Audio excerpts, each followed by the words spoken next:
Hello to all suffering addicts, and hello to all people who have found sanity in the recovery lifestyle. In this episode of Stories of Addiction, I will be talking to Luke about his addiction and his recovery from addiction. Luke is a client at the Galt House Sober Living Environment in Santa Cruz, California. He is 19 years old, and he has been addicted to heroin. Luke is from Half Moon Bay, California, and has 28 days clean. How you doing, Luke? I'm doing great. Right on. So why don't you tell us how your addiction got started?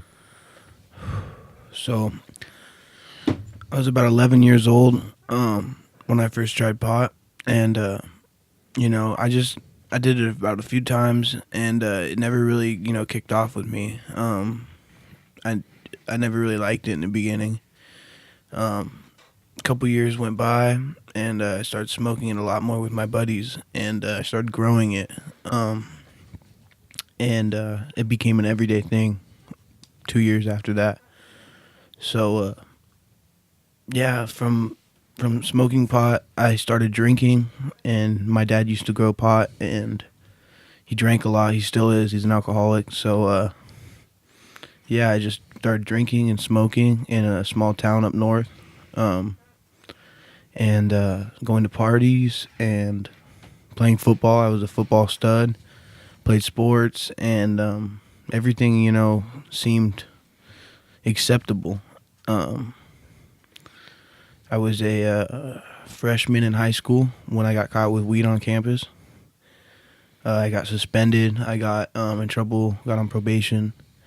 And then my parents sent me to this Beyond Scared Straight program. So I ended up going and doing the Beyond Scared Straight program at Folsom State Prison. I'm curious if, so they sent you to this program, but did you, up until that point, did you use the same way that your friends did?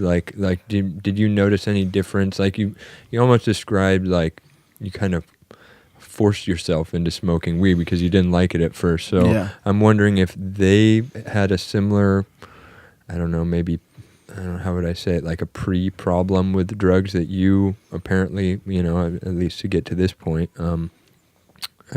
basically if you used any differently than they did. In the beginning, they actually used more than me. That's the funny thing. They would always be like, try and get Luke to smoke because he gets all goofy, and, I just didn't like it. I'd get paranoid, and then eventually I just started loving it, So, from smoking weed, my sister, she started bringing it around me more.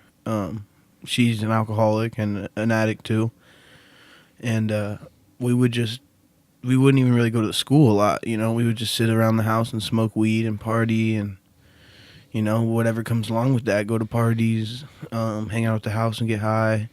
It was it was rough. My parents, I was abused as a kid, and my dad worked out of town, so he was never there, and my mom was working full time. So we always had a lot of time on our hands, and we took advantage of that, and we just, did stuff that kids shouldn't be doing at that age. Vandalizing, smoking weed, getting high, stealing, fighting, whatever it is. And did your parents did they allow you to smoke and drink around the house, or? So in the beginning, they were very against it because, I was smoking weed at such a young age. But then, I found out that they were growing it, and they couldn't keep me from smoking, you know what I mean? Like, no matter what the consequence was, I just became defiant, and I wouldn't even, they would say, oh, you're grounded, you're not going to hang out with anybody, and I wouldn't even care. I would still go do what I would do, and it just got so bad where I had no respect for my parents, my sister, family, friends. It was horrible. And somehow while doing all that, I graduated high school, which, I don't know how I did that, but it was amazing, you know what I mean? So, yeah. And then from there, I broke my arm, my left arm, in football, diving for a fumble. And it broke up by the shoulder. and I got prescribed Vicodin, and my mom let me take it on my own, and I would go to school, take like 3 or 4 of them, and I'm like, I didn't think it was gonna do anything. And then I just remember, I took them. I went to school first day that I got them, and I just felt amazing. I just felt like wrapped in a blanket. So comfortable in my own skin, and just it was unheard of. I didn't know what I was doing, but I loved it. You know what I mean? And from there, I didn't have, I only had a little bit of Vicodin for probably about a month, and I ran through it in like 10 days. So, yeah, I ran out of Vicodin, and that was it. I went probably about another year without Vicodin, and, or without pills in general. I just went back to smoking weed and drinking and partying and doing everything I did, fighting. And then, I had another buddy who was like, oh, I got Oxycontin. And I was like, what's that? And he's like, it's like Vicodin, stronger though. I was like, let me try it, you know what I mean? And I tried it, and it was better than Vicodin. It was amazing. So I started, so Fridays, I didn't work at the time. I was only about 16 years old. On a Friday night, I would call him up, borrow $20 from my mom. Never paid that back, obviously. Would go cop some Oxycontin, and I would take them, and or snort them, or whatever I would do with them. I would get high, and I would drink on them, and I would go to a football game all fucked up. Am I allowed to cuss? Okay, I can cuss. Okay. And I would go to a football game all messed up, and I would look like a fool.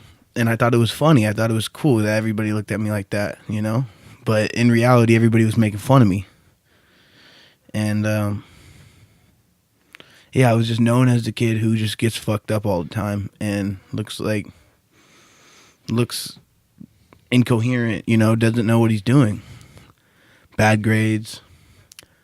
My football coach knew what I was doing. Yeah, it was really bad. Now that I think about it, it was really bad. At the time, I didn't think I thought it was normal. I thought I was fine, I thought everybody thought it was cool and it was acceptable.